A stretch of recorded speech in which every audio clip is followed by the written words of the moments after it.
Pessoal, boa noite, boa sexta, bem-vindos à nossa quinta aula, nossa quinta pílula do conhecimento. Gente, fim de semana, mas a gente precisa seguir no foco, nem que seja uma breve revisão, porque as provas estão chegando aí do fim do ano. Então vamos lá, galera, a gente foi na última aula até conduta do fato típico. Hoje a gente termina aqui esses tópicos e segue para os próximos substratos do crime. Gente, vamos lá. Resultado de toda a conduta. De uma conduta, a gente pode ter dois resultados. Quais sejam, gente? Um resultado naturalístico, que é a alteração no mundo fático. É uma modificação no mundo exterior perceptível aos sentidos. Aqui a gente já entrou nos méritos dos crimes formais, materiais de mera conduta, que a gente teria que entrar aqui quando a gente fala em resultado, mas felizmente a gente estudou isso na última aula. Então, nesses tipos, nessa classificação doutrinária dos crimes, a gente estuda o crime de acordo com o resultado produzido. Mas como a gente já passou por isso, vamos seguir aqui.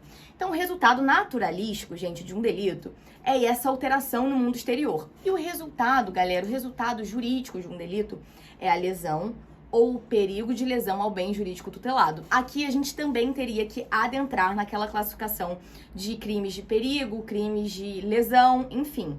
Mas a gente também já falou sobre isso, então seguindo aqui. Galera, nexo causal. O que é o nexo causal? É a relação de causalidade entre o vínculo, né? Entre a conduta e o resultado, beleza? É aquela situação de causa e efeito. Gente, aqui a gente tem algumas teorias sobre isso. Temos as concausas, que são situações que coexistem para a ocorrência desse resultado, de um determinado resultado. Porém, a gente não vai entrar nesse mérito, porque senão a gente se estenderia demais e sairia do nosso foco aqui de ser uma revisão ponto a ponto. Então, caso vocês tenham dúvida, estudem isso, nexo com causas. Se vocês tiverem dúvida, podem vir falar comigo, que eu estou à disposição. Galera, tipicidade pra gente finalizar e seguir em frente. Gente, eu falei com vocês lá no início da aula anterior. A tipicidade é diferente do tipo penal. Tipo penal é o modelo de conduta proibida que está lá descrito em lei. A tipicidade é a operação de ajuste do fato que ocorreu com esse tipo penal que está lá previsto em lei, com essa conduta prevista em lei, beleza? E aqui, galera, a tipicidade, eu falei, é a operação de ajuste. A tipicidade formal, ela é o mero juízo de subsunção, ou seja, de adequação do fato ocorrido àquele tipo penal que está lá na lei. Mas a gente tem a tipicidade da seguinte forma: tipicidade é igual a tipicidade formal mais material. A gente tem esses dois tipos de tipicidade que compõem a tipicidade em si. Se eu tiro um ou outro, eu não tenho mais a tipicidade, beleza? Então, gente, a tipicidade formal é um mero ajuste, tá? Ocorreu a conduta, tá na lei, beleza. Agora, a tipicidade material, ela é a lesão ou o perigo efetivo de lesão ao bem jurídico protegido. Aqui a gente leva em consideração o princípio da ofensividade, precisa haver uma efetiva ofensa, ou um efetivo risco de ofensa ao bem jurídico protegido. Aqui, gente, uma causa de exclusão da tipicidade material, de atipicidade material, é o princípio da insignificância, ok? Que a gente estudou lá na nossa primeira aulinha, que é o princípio que leva em consideração que não ocorreu uma efetiva lesão ou um efetivo risco de lesão ao bem jurídico tutelado. Houve uma conduta típica, formalmente típica, mas materialmente, olhando os valores daquela conduta, analisando de fato, ela não foi materialmente típica, ok? Sigamos, galera, vamos entrar na ilicitude agora. Gente, a ilicitude é uma conduta típica não justificada que espelha uma relação de contrariedade entre o fato típico e o ordenamento jurídico como um todo. Então, gente, a verdade é que assim, quando a gente tem um fato típico, que a gente passa aqui nesse primeiro momento, presume-se que esse fato também é ilícito, a gente presume que há ilicitude. Por isso que a gente estuda aqui são excludentes da ilicitude.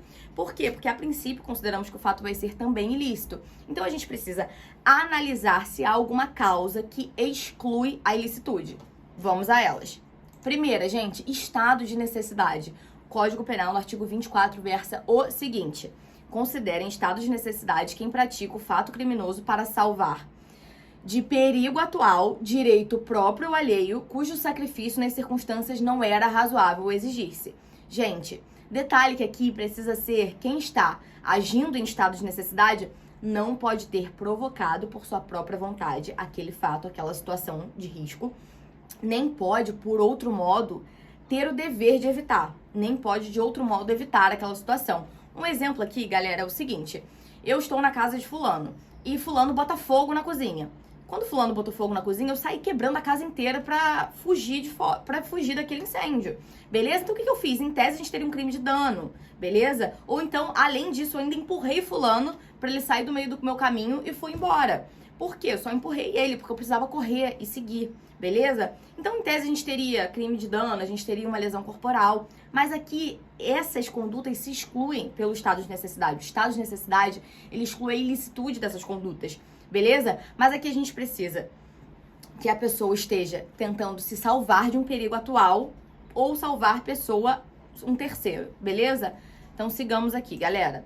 Legítima defesa. O artigo 25 do Código Penal versa sobre isso. Gente, entende-se em legítima defesa quem, usando moderadamente dos meios necessários, repele uma injusta agressão atual ou iminente, de direito seu ou de outrem. Galera, quais são os requisitos aqui da legítima defesa, que é super conhecida? Agressão injusta, agressão atual ou iminente, uso moderado dos meios necessários e salvar direito próprio ou alheio. Esse requisito aqui é subjetivo, precisa haver um espírito de salvamento, ok? Galera, próximo, estrito cumprimento do dever legal, próxima causa de exclusão da ilicitude. OBS, observação, gente, na legítima defesa, um exemplo que a gente pode dar é uma pessoa que está sendo ameaçada de morte por outrem, que está com uma arma apontando para ela. Essa pessoa que está sendo ameaçada vai pegar uma arma e atira nessa pessoa que a estava ameaçando. Aqui houve uma legítima defesa, beleza? Vamos seguir. Estrito cumprimento do dever legal, galera, é a prática de um fato típico por um agente público exatamente para assegurar o cumprimento da lei, beleza? Então, gente, aqui a gente tem essa distinção entre o estrito cumprimento do dever legal, que a gente lida com agentes públicos, e no exercício regular de direito, que também é uma excludente da ilicitude, a gente lida com particulares, beleza? Então aqui um exemplo para vocês entenderem. Policial que emprega violência necessária no momento em que ele está executando uma prisão em flagrante. Galera, aquele suspeito que está sendo preso em flagrante estava resistindo. Então o policial, para assegurar o cumprimento da lei, para assegurar o seu dever de segurança pública, ele vai e força, ele usa violência para conseguir prender aquela pessoa, beleza? Aqui em tese a gente poderia ter uma lesão corporal, algo do tipo, mas a gente tem uma causa que exclui a tipicidade, que é o estrito cumprimento do dever legal. Bora pro próximo? Exercício regular do direito. Galera, exercício regular do direito compreende condutas praticadas por um cidadão comum que são autorizadas pela existência de um direito definido em lei e condicionadas à regularidade do exercício desse direito, beleza? Então, um exemplo aqui, gente, é o particular que pratica algo que, em tese, poderia ser típico, um fato típico, mas ele está autorizado pela lei. Vou dar um exemplo para vocês. Qualquer pessoa do povo pode prender a pessoa que se encontrar em flagrante delito. Então, isso aqui, em tese, poderia também ser uma violência,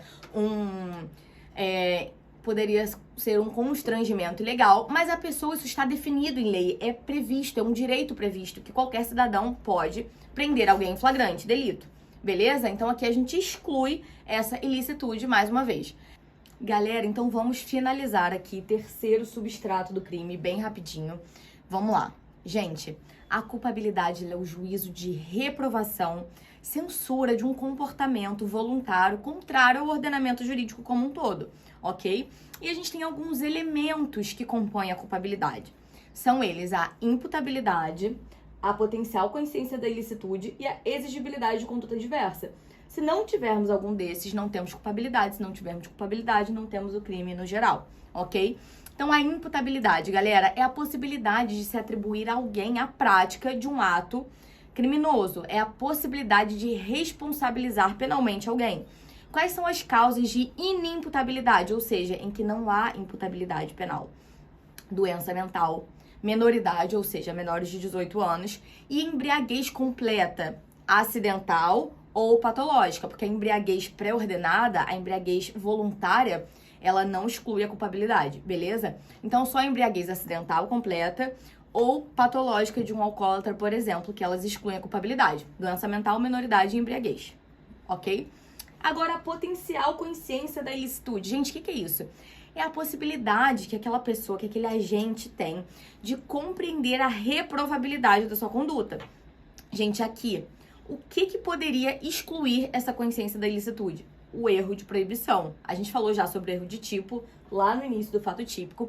E o erro de proibição é uma percepção da realidade. O agente sabe o que ele está fazendo, mas ele não sabe que o que ele faz é errado. Ou seja, a pessoa se equivoca sobre a regra de conduta, ok? Um exemplo, gente, a pessoa que pensa, achado não é roubado, e pega algo que ela achou.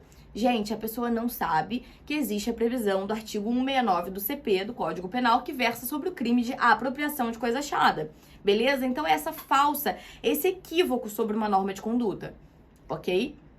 Agora, gente, último, exigibilidade de conduta diversa. Galera, aqui a gente precisa analisar se existe a possibilidade do autor atuar de acordo com o ordenamento jurídico, se aquele agente ele pode atuar de acordo com o ordenamento, se é possível exigir dele aquela determinada conduta, ok? E quais são as hipóteses que afastam essa exigibilidade? Quais são as hipóteses de inexigibilidade de conduta diversa?